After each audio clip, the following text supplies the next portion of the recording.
केतनो बढ़ी जे महंगाई हो देहो सखी राखी किनाई हो ए सखी सुना ना केतनो बढ़ी जे महंगाई हो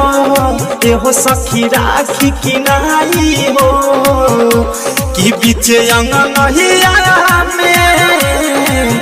राखी बांधब हो कि भाई के कलैया में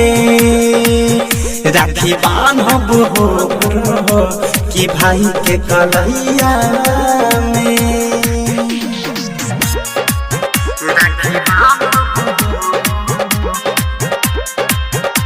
कि भाई के कलैया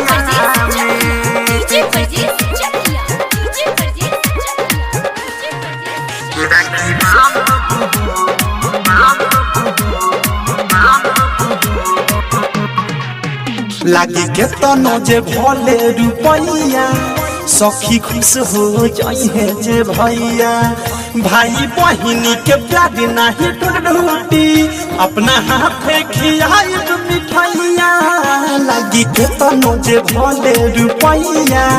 सखी खुश हो जाइए जे भैया आई गइल राखी पे ओहार हो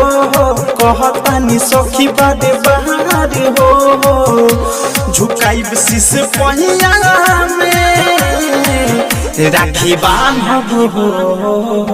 कि भाई के कलैया में राखी बांधब हो कि भाई के कलैया में राखी बांधब कि भाई के कलैया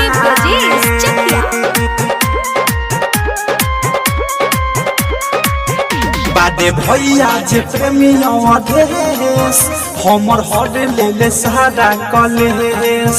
भैया अनुराग संगमा में रही है साथ पूरा करिए राइटर राकेश बादे भैया जे प्रेमिया देश हमर हर ले ले सारा कलेश दूर नहीं रहस मिथलेश हो राखी बांधा मामस हद मेस हो ये पावन समय में राखी बांधब हो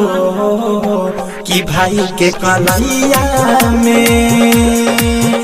राखी बांधब हो कि भाई के कलैया में डायमंड रिकॉर्डिंग स्टूडियो छौड़ा दाना।